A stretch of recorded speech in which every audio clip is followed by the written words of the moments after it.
contractors who are present here today have denied that they have ghost projects and they have denied that they have substandard projects. Tanong ko po sa DPWH, saan po ang participation ng Kongreso dito sa process na ito? The consultation po, lahat po ng stakeholders, Your Honor, Mr. Chair. Hindi nyo naman sinasagot yung tanong ko eh. Very Opo. specific yung tanong ko. Opo. Kasama po ba ang congressmen Yes o po. legislators doon? Yes po. Yes. Your Honor. Yes po. Ano po ang rule na nagsasabi na kasama ang legislators? That you have substandard projects. We deny, Your Honor. Centerways Construction and Development Incorporation, Mr. Lubiano, deny that you have ghost projects. Mr. Chair, we deny. You deny that you have substandard projects. We deny.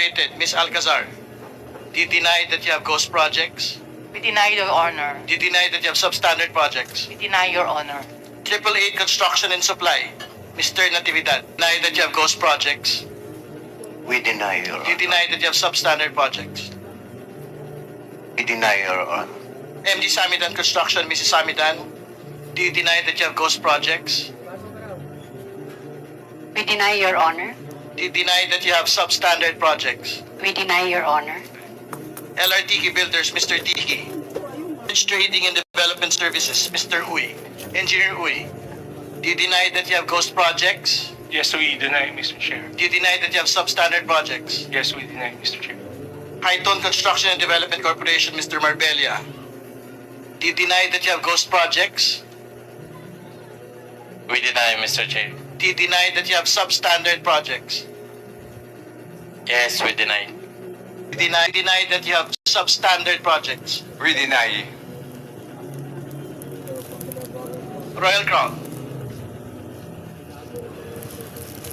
So all the contractors who are present here today have denied that they have ghost projects and they have denied that they have substandard projects. Tanong ko po sa DPWH, saan po ang participation ng Kongreso dito sa process na ito?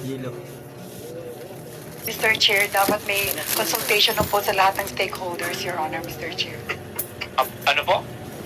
Ang first stage pa lang po, when they submit and prepare na yung kanilang regional budget proposal, dapat po meron na silang consultation, hindi sa LGU po at sa lahat ng stakeholder, Your Honor, Mr. Chair. Doon sa first stage, which is budget preparation, kasama na po ba ang congressman doon? The consultation po, lahat po ng stakeholders, Your Honor, Mr. Chair. Hindi nyo naman sinasagot yung tanong ko eh. Very Opo. specific yung tanong ko. Opo. Kasama po ba ang congressmen Yes o po. legislators doon? Yes po. Yes. Your Honor, yes po. Ano po ang rule na nagsasabi na kasama ang legislators?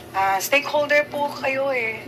You're the one representing I'm asking for the rule or the law. wala po akong alam na rule on law, pero Okay. yung stakeholder consultation, Your Honor. Kasi ang pagkaalam ko, kasama lang kami doon sa budget authorization. When the NEP of the executive is brought to Congress.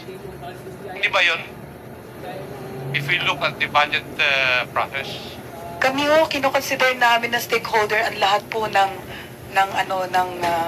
mga sektor na maapektuhan ng proyekto. kayo lang po ang nagsasabi. Kasi kasama na kami ngayon sa gulo eh. Di po ba? Pero kung titingnan po natin ang process, kasama lang kami sa budget authorization. Mga contractors, magkakaroon ba ng ghost project? Magkakaroon ba ng substandard projects na hindi alam ng DPWH? Your Honor, dapat po alam ng implementing office.